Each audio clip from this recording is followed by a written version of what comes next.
اگر کسی شخص کو حالت احرام میں سو گیا، نیند آ گئی اور احتلام ہو گیا، کوئی بات نہیں، غسل کر لے۔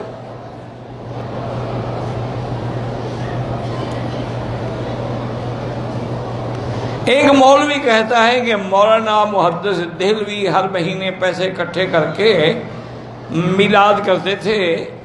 ایک سال ان کے پاس غربت تھی، چنے ہی تھے، تو آپ نے ان چنوں پہ ہی اپنے طالب علم کو میلاد بنائی۔ کون سے محدث؟ کوئی نام تو لکھو، اتنا بڑا جھوٹ بول رہے ہو، نام بھی نہیں لکھتے ہو۔ کس محدث کا قصہ ہے؟ اور اگر ہو بھی تو محدث ہمارے لیے دین نہیں، دین محمد مصطفیٰ ہے۔ اللہ کے نبی نے تمہیں ناخن کاٹنا بھی سکھا دیا، میلاد نہیں سکھایا۔ اللہ کے نبی نے تمہیں مسح کرنا بھی سکھا دیا، اللہ کے نبی نے وضو کرنا بھی سکھا دیا، خلال بھی سکھا دیا، یہ اتنا بڑا ضروری مسئلہ نہیں سکھایا۔ یہ تو 600 سال بعد بدعت جاری ہوئی، مظفر بادشاہ تھا، اس نے شروع کی تھی۔ آب زمزم پینے کا طریقہ وہی ہے، بیٹھ کے پئیں، اگر کھڑے ہو کے پئیں تو گناہ نہیں ہوگا۔ احرام باندھنے کے بعد 2 نفل پڑھے ٹھیک ہے، عمرہ شروع کرنے سے پہلے 2 نفل، اور پھر عمرہ شروع کرنے سے پہلے کون سی 2 نفل ہے؟ وہی تو ہے جب آپ نے احرام باندھا۔ عمرہ ختم کرنے کے بعد 2 نفل، وہ بھی کوئی 2 نفل نہیں، طواف کے بعد 2 رکعت ہیں۔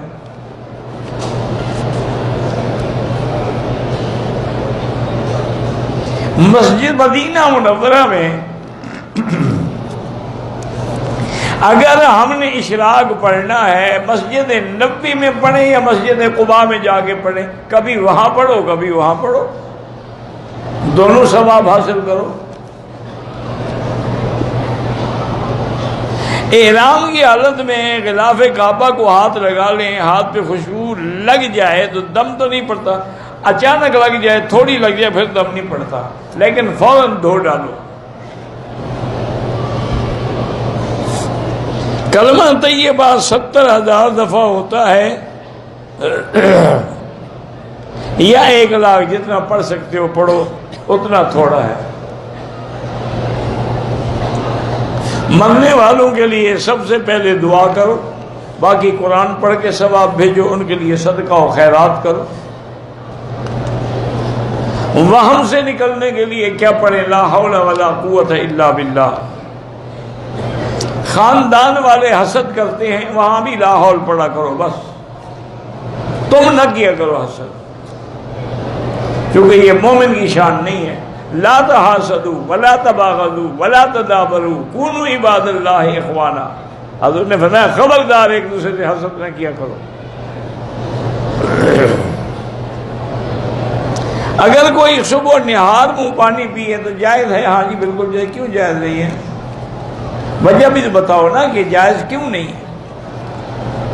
سارا دن جائز ہے، نہار منہ ناجائز ہے؟ کیوں مسئلے جھوٹے کیوں گھڑتے ہو؟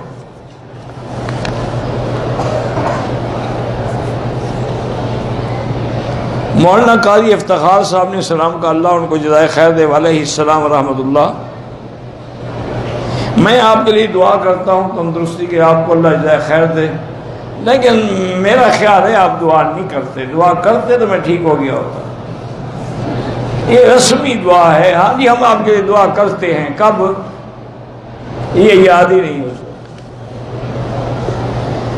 بہرحال جو مرضی آئے کریں۔ میری بیٹی پر جن یا کسی کا اثر ہے، اپنے کو چاقو مارتے ہیں، نہیں آنے دیتے ہیں۔ پہلی بات تو یہ ہے کہ میں نہیں مانتا کہ کوئی جن ہے۔ تم نے اس کی شادی نہیں کی ہوگی تو اس کو جن نے تو آنا ہے۔ شادی کر لو، بھوت آئے گا گھر میں، جن نکل جائے۔ یہ عورتیں پھر اسی طرح کرتے، کسی کو قریب نہیں آنے دیتی۔ مجھے جن ہے۔ جن صرف ہمارے مسلمانوں کو پکڑتے ہیں، ان کافروں کو بھی نہیں پکڑتے، ہندوؤں کو بھی نہیں پکڑتے، انگریزوں کو بھی نہیں پکڑتے۔ وہ تو ننگی پھرتی ہیں، وہ تو سمندروں کے کنارے پہ سن باندھ لینے کے لیے بغیر کپڑوں کے پڑی ہوتی ہیں، ان کو تو جن نہیں پکڑتے۔ آتے ہیں جن، لیکن یہ جھوٹ ہوتا ہے۔ ایک نشانی یاد رکھو، جس پہ جن ہوگا نا وہ عورت یا مرد ایسے جل جائے گا، چونکہ جن آگ ہے، جب آگ قریب آئے گی جلا کے راکھ کر دی۔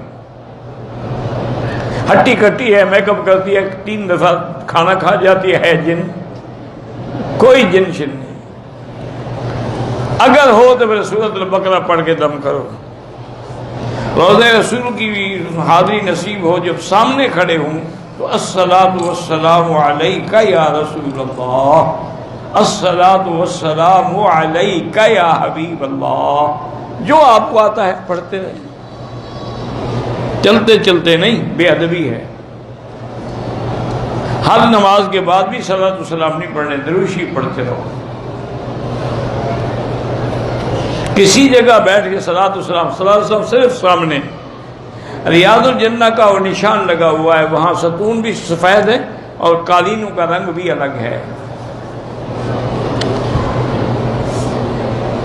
نماز کے لیے دل کی نیت، اصل نیت ہوتی ہی دل کی ہے ہر کام میں۔ زبان سے تو ایک تذکرہ ہے، یاد کرنا ہے کہ ہمیں بات یاد آ جائے۔